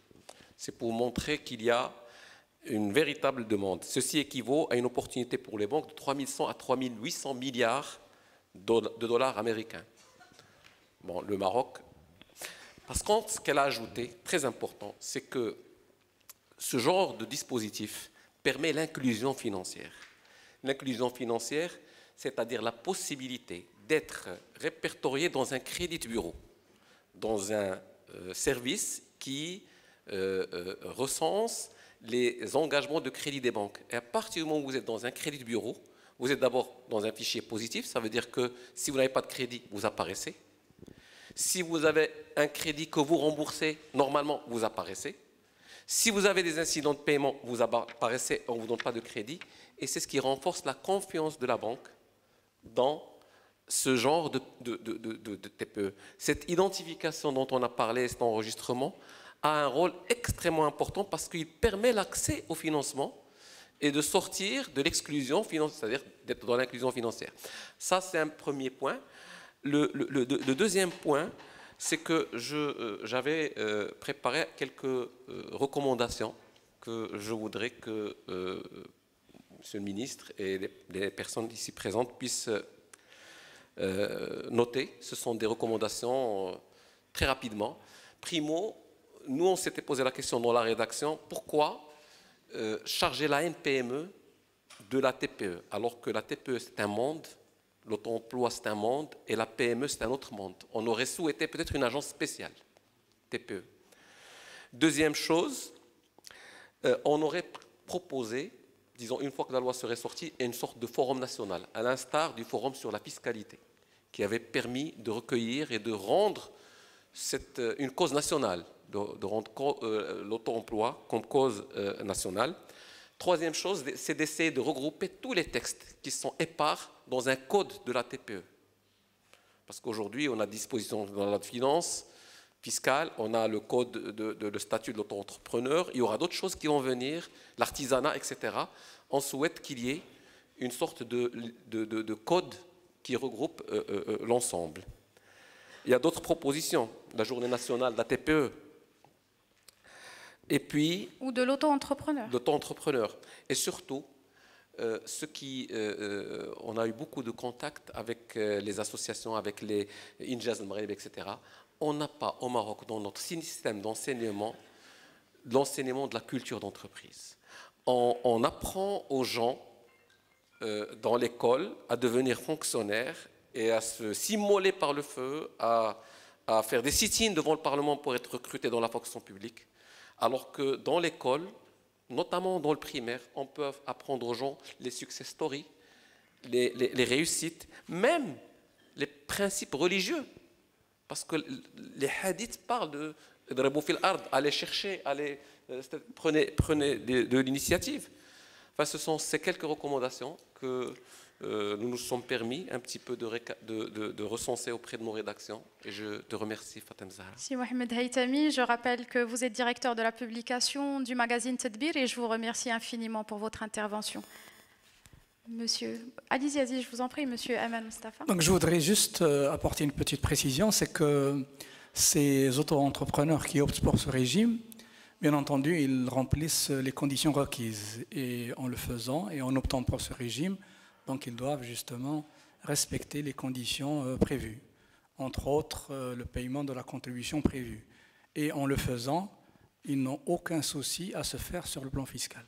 C'est tout. C'est un excellent mot de la fin. Merci beaucoup, Aman Mustafa. Je rappelle que vous êtes directeur régional de la Direction générale des impôts. On passera la parole à Monsieur Amin Touimi Benjeloun, directeur général de Barid el-Maghrib et bras armé de la loi de l'auto-entrepreneur. Très bien. Je voudrais juste dire au mot de la fin que sur la mise en œuvre, je peux témoigner d'une véritable feuille de route qui a été préparée avec les équipes du ministère et de la NPME. Et donc, il y a un travail très intense avec des objectifs importants. L'idée, c'est de pouvoir, dès que possible, avoir un pilote sur lequel on pourra tester tout ce qui aura été réalisé et ainsi aller très vite comme l'a précisé Monsieur le Ministre. Voilà.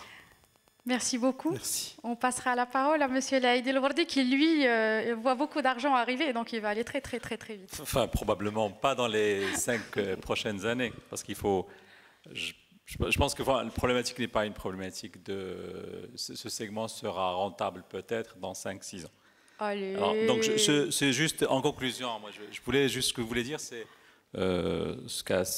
quelque chose qu'a cité Sila Haytami, c'est de dire ce statut permet en fait à une catégorie de Marocains qui sont extrêmement braves et dont on est fier d'être enfin inclus financièrement. Et l'inclusion financière, c'est bon, malheureusement, elle a précédé leur inclusion économique parce qu'ils sont inclus économiquement, alors qu'en principe, on fait de l'inclusion financière pour faire de l'inclusion économique. Donc aujourd'hui, ils ont le droit d'être reconnus dans le cadre du système financier et de pouvoir, comme toutes les entreprises, utiliser le levier de crédit pour pouvoir s'ouvrir de nouvelles opportunités. Et ça, c'est quelque chose vraiment de fondamental. Et il était temps qu'en fait, qu'on puisse reconnaître que notre tissu économique et industriel au Maroc est fait par des personnes qui se réveillent chaque matin pour aller gagner leur vie, nourrir leur famille et et éduquer leurs enfants. Laïd El-Wardi, merci beaucoup. Je rappelle que vous êtes directeur général de la Banque de détail et des MDM au niveau de la Banque centrale populaire. Le mot de la fin ?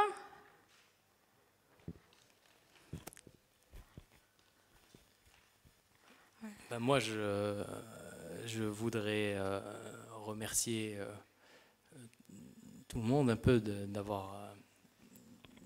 m'avoir montré autant d'intérêt pour ce statut, parce que ça prouve qu'on est sur la bonne voie et que ça mérite de continuer à se battre et d'avancer surtout, d'avancer et de concrétiser les choses.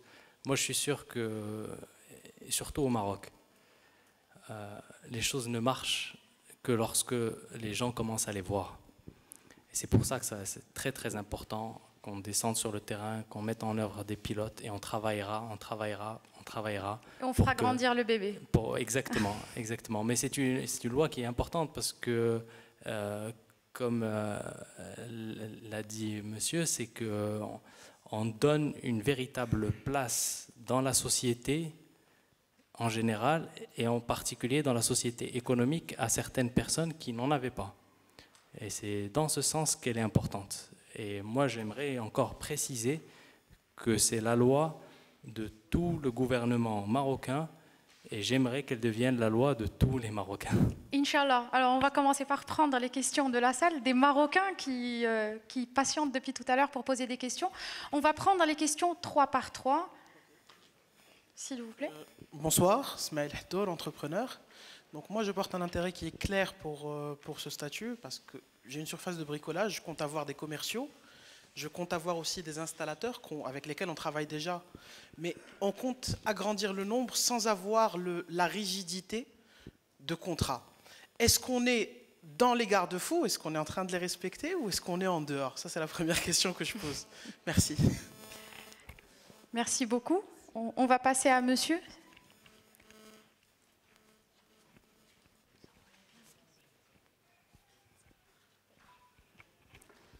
Bonjour, Mohamed Elious Mghari. Ma question, c'est si demain j'ai besoin d'argent, est-ce que je peux m'adresser directement à M. Lourdi? Merci. Bon, vu que mon projet, c'est un projet de service. Quand les décrets d'application seront votés, on est bien d'accord. Dans les 3 mois. Et quand vous serez passé à Barid el Maghrib et quand vous... Sans aucun problème. Tout ça, ça facilite la tâche. Très bien. Bon, vu que mon activité elle se base que sur du développement informatique. Donc, mon produit, c'est exploitable, c'est vendable. Merci beaucoup. 3e question. Bonsoir, Monsef Benhaïm Group, Le Matin. J'ai des questions, si vous permettez. D'abord, est-ce qu'on peut avoir plus de détails concernant l'action pilote que vous allez lancer? Deuxième question qui se répète souvent, c'est justement l'accompagnement et le financement. Est-ce que vous avez un dispositif concret pour le financement et l'accompagnement, notamment sur tout le territoire marocain? Vous avez dit je pense qu'on a déjà répondu à cette question. On évitera de poser des questions pour lesquelles on a déjà des réponses. Si vous permettez, je souhaiterais avoir des réponses concrètes, parce que c'est ça ce qui intéresse les entrepreneurs. Est-ce que vous avez, par exemple, un dispositif au niveau du territoire marocain pour accueillir les associations avec qui vous allez travailler? Donc, qui va accueillir vos partenaires? Et troisième question, c'est par rapport à l'INDH. C'est un programme qui cible notamment ces auto-entrepreneurs. Est-ce qu'il y a une synergie par rapport à ce programme? Est-ce que vous allez obliger, par exemple, les gens qui vont bénéficier de ce programme INDH d'aller s'enregistrer en tant qu'auto-entrepreneur? Merci beaucoup. Merci. On va répondre à ces 5 questions et pas 3, et ensuite on passera à une nouvelle série de questions. S'il vous plaît, gardez le micro. S'il vous plaît, laissez le micro. On a déjà pris les questions qu'il fallait. On reviendra vers vous tout à l'heure. Messieurs, garde-fou, il ne veut pas recruter, il veut travailler avec des auto-entrepreneurs. Est-ce qu'il est dans la légalité? Vous allez vous poser une question. Est-ce que ces gens-là travaillent exclusivement avec vous? Dans ce cas-là, vous êtes dans la légalité. Donc, c'est le point de base. Il faut que ces personnes que ce soit leur volonté d'être entrepreneur et pas la vôtre. Il est là le curseur. Donc, s'ils viennent vers vous et que vous leur dites pour que vous soyez mes salariés, il faut que vous ayez le statut, ça ne marche plus. En fait, s'ils viennent vers vous avec un CV, non. S'ils viennent vers vous avec une offre de service, oui.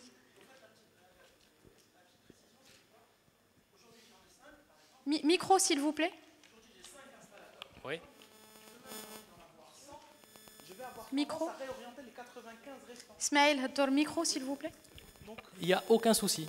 Si, mais ils ne doivent pas travailler exclusivement avec vous. Non, C'est la condition nécessaire. Ils n'ont aucune obligation de travailler exclusivement avec moi. Non, c'est différent. Voilà. C'est différent. C'est complètement différent. Il y a pas, ils ne doivent pas, même s'ils n'ont pas l'obligation, ils ne doivent pas travailler exclusivement avec vous.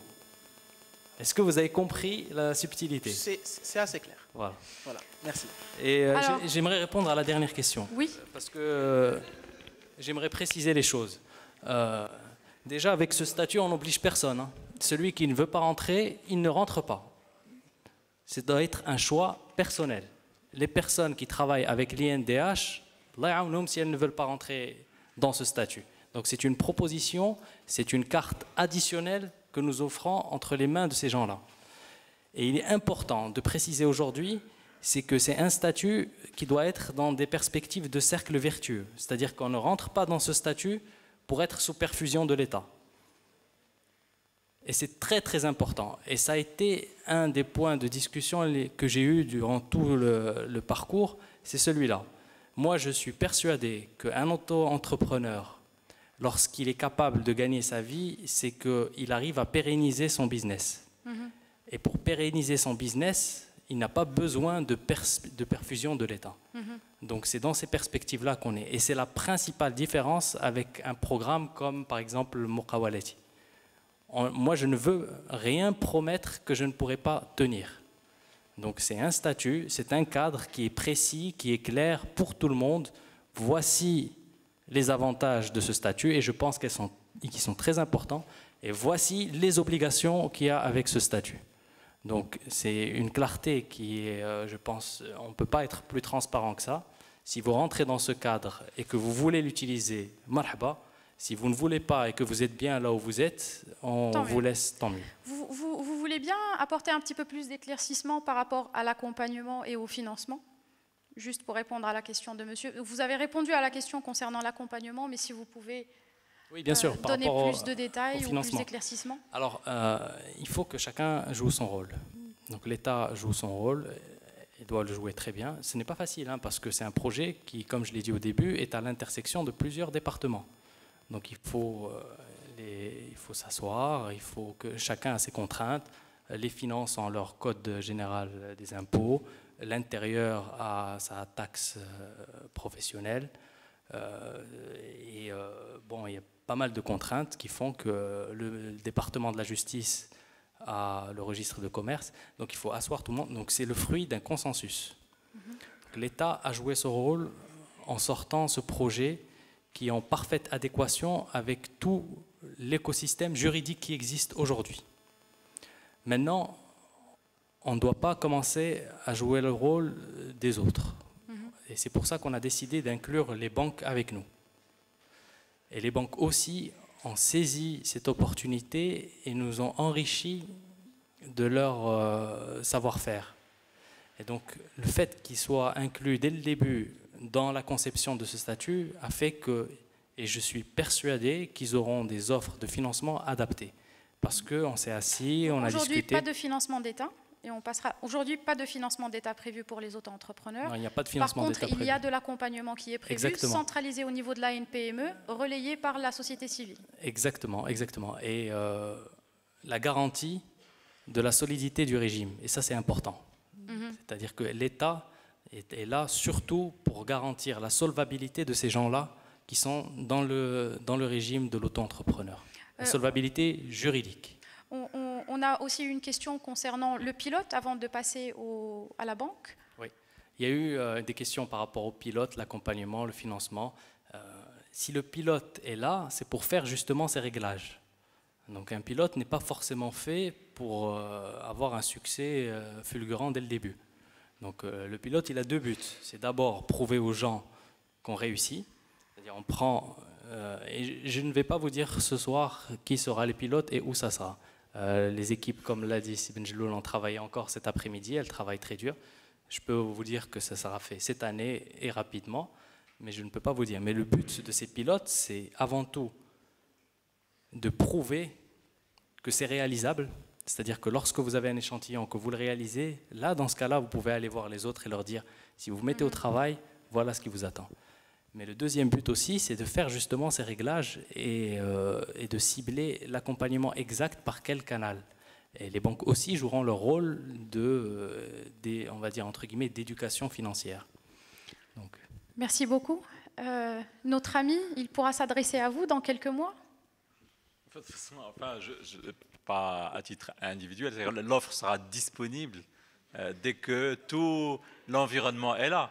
Maintenant, moi je ne connais pas son projet, je ne sais pas ce qu'il veut faire, donc ça c'est.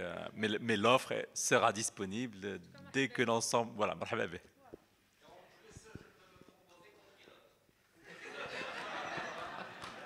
Voilà, vous avez un volontaire. Nous allons prendre une deuxième série de questions. Si,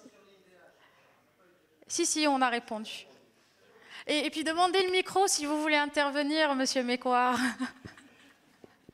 Même si on est chez vous. Merci. Choukran. Merci beaucoup. Omar Magoul, professeur universitaire. Pardon? Omar Magoul, professeur universitaire, un peu dans l'entreprise. Je voulais juste d'abord vous féliciter pour cette initiative très louable, dont les effets sont évidents, l'élargissement de l'assiette fiscale, la contribution à la bancarisation. Bien entendu, à terme, je dirais que tous les opérateurs, enfin tous les institutionnels, les banques seraient gagnants.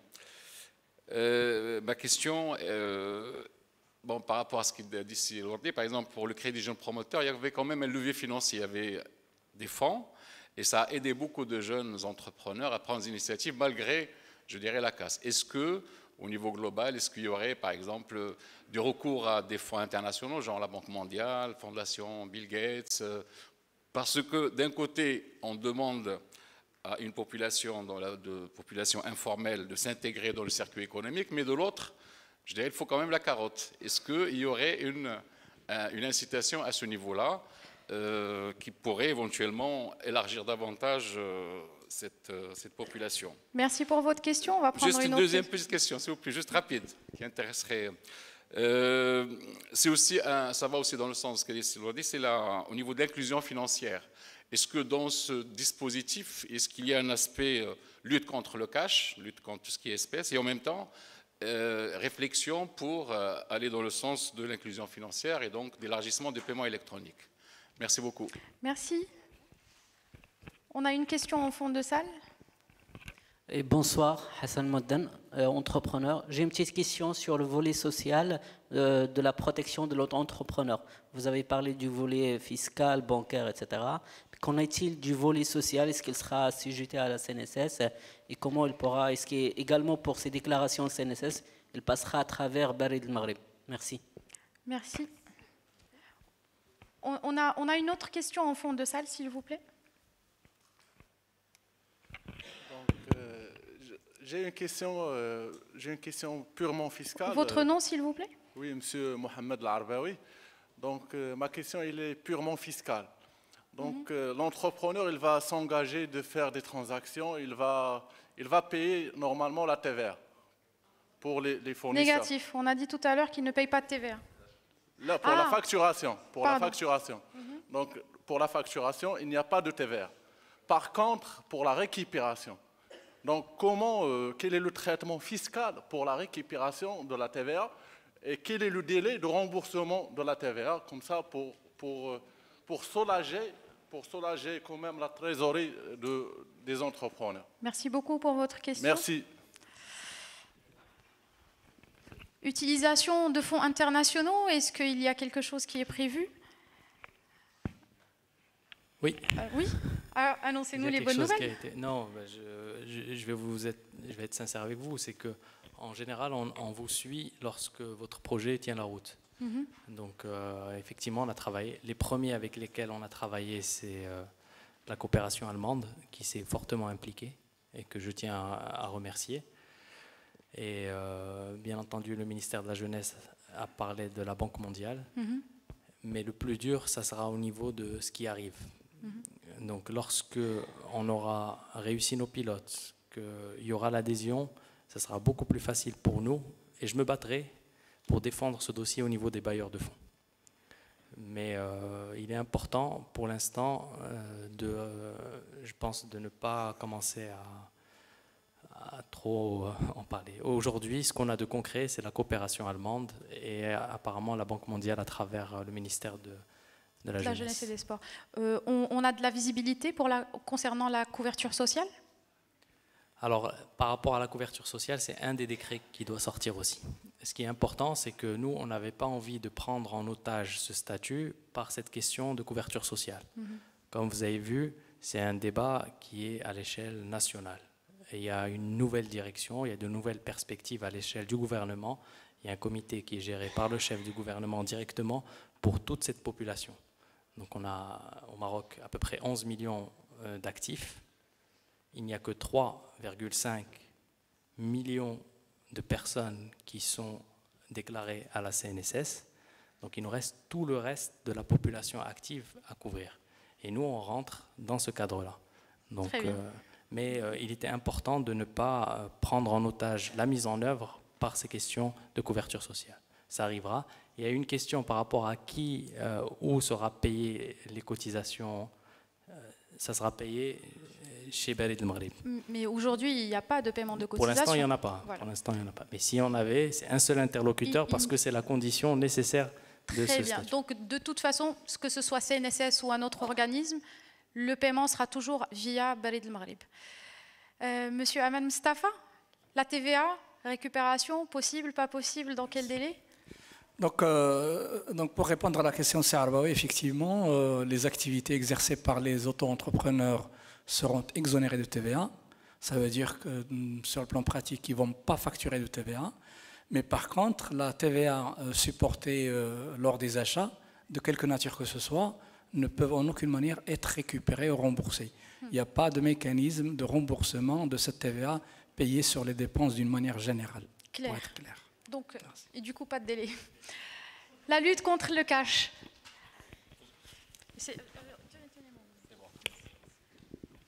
Je pense que c'est pas la finalité de ce statut, et c'est pas non plus la finalité en fait de l'inclusion financière des auto-entrepreneurs. La lutte contre le cash est un problème global, c'est un problème beaucoup plus global.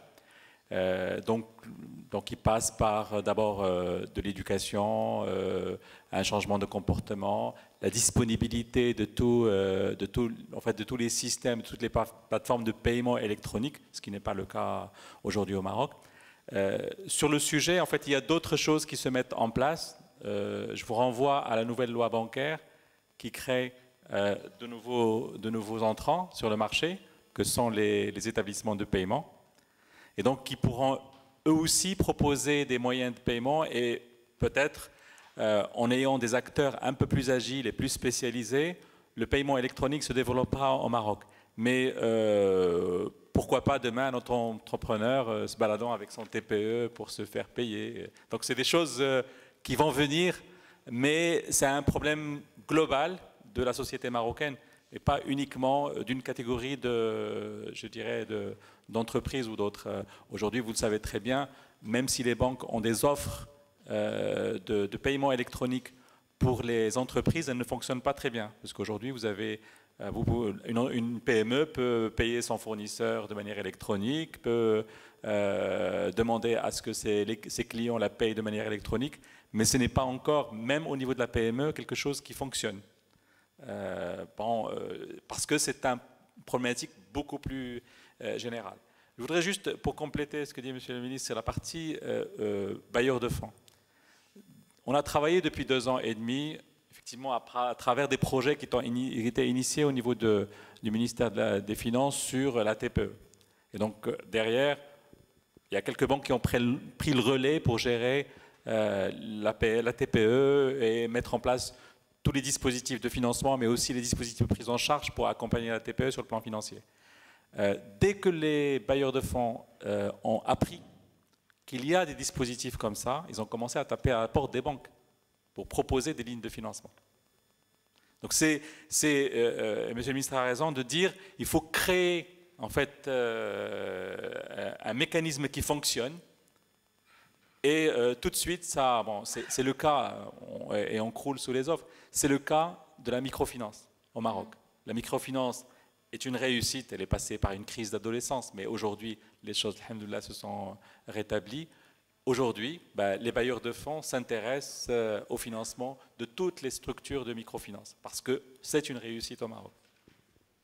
Merci beaucoup. Est-ce que nous avons d'autres questions? Mademoiselle, s'il vous plaît, on a une question ici, depuis tout à l'heure, ici. Voilà.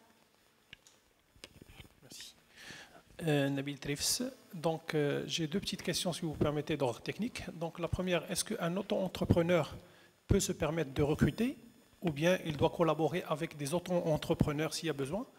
La deuxième question, en fait, c'est que est-ce qu'on peut basculer d'un statut, par exemple de profession libérale, vers le statut d'auto-entrepreneur pour éventuellement bénéficier des avantages d'ordre fiscal?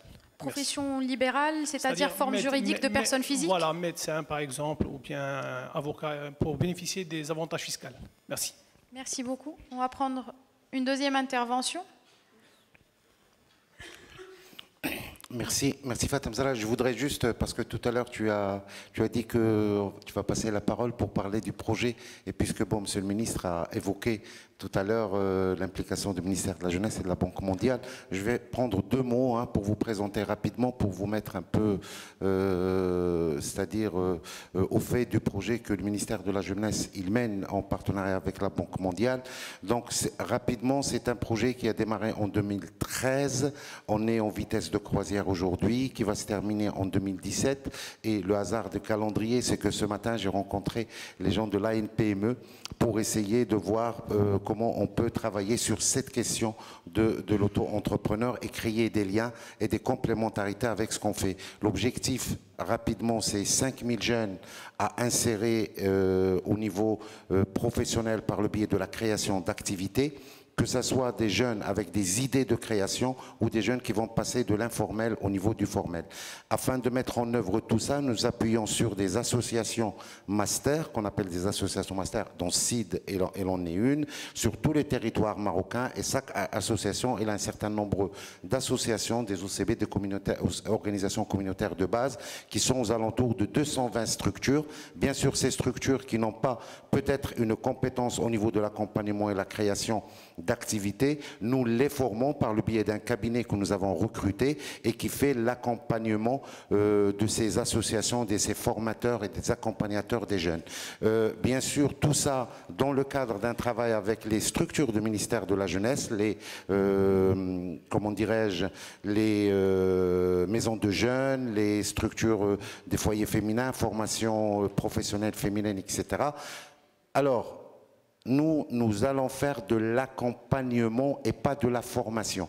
C'est-à-dire que ces jeunes défavorisés, bien sûr qu'ils doivent avoir moins que le bac, c'est des jeunes qui ont moins de 30 ans avec un objectif obligatoire de 40% de filles, c'est-à-dire de jeunes filles, pour essayer de respecter la dimension genre. Donc c'est un accompagnement de proximité locale avec des formateurs accompagnateurs pour pouvoir amener le jeune à pérenniser son activité.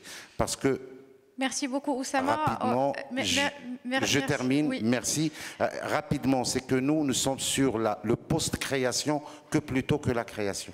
Merci beaucoup, Oussama Loukili. Si vous voulez plus d'informations, vous pouvez vous adresser aux délégations du ministère de la Jeunesse ou alors discuter avec Oussama Loukili qui nous fait le plaisir d'être avec nous ce soir. On va prendre une dernière question. Alors, on a une question ici, s'il vous plaît, mademoiselle, ici. Voilà. Merci. On a compris que l'un des axes porteurs du projet est de permettre à des jeunes donc, de se propulser et de prendre un statut plus valorisant. La question que je me pose et que je pose est la suivante maintenant. Est-ce que ce statut peut aussi accompagner des entrepreneurs en fin de vie? En d'autres termes, est-ce qu'un retraité qui ne dispose pas, qui ne bénéficie pas d'une retraite confortable est éligible à ce genre de situation, sans forcément prétendre à devenir une PME demain et sans prétendre devenir une formidable multinationale? Merci beaucoup pour votre question. Alors, est-ce qu'un auto-entrepreneur peut recruter? Micro, s'il vous plaît. Alors, un auto-entrepreneur ne peut pas recruter. D'accord? C'est une des conditions. S'il peut recruter, c'est qu'il a la capacité d'être une TPE. On est parti sur ce principe-là. Et les professions libérales, par exemple les médecins, même si peut-être le décret n'est pas encore sorti, mais ce n'est pas une exclusivité, ils ne pourront pas être. C'est-à-dire le décret des professions qui sont concernées par ce statut n'est pas encore sorti, mais il est quasiment prêt. Et ce n'est pas une exclusivité ce soir, ne pourront pas être auto-entrepreneurs. Donc les professions libérales telles que médecins, avocats, notaires, bien entendu, ne peuvent pas basculer vers ce statut. Est-ce qu'on peut cumuler une retraite et un statut d'auto-entrepreneur? Et dans la même lignée, est-ce qu'on peut cumuler un salaire, un statut de salarié et un statut d'auto-entrepreneur?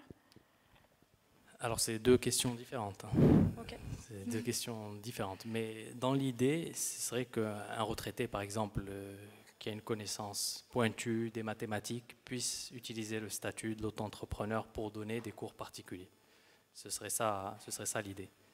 Bien entendu, pour le salarié, je ne vais pas me prononcer ce soir. Parce que c'est en cours de discussion. Très bien. Merci beaucoup. Merci pour votre patience, merci pour votre honnêteté et merci pour toutes les informations que vous avez partagées avec nous. Merci à l'audience pour votre intérêt, pour vos questions. Le débat continue sur les réseaux sociaux. #lisez, partagez avec nous vos questions. Et j'ai beaucoup de questions qui sont venues des réseaux sociaux. On vous enverra les réponses par email ou alors sur les réseaux sociaux directement. Merci beaucoup et je vous dis au mois prochain, Inch'Allah. Merci.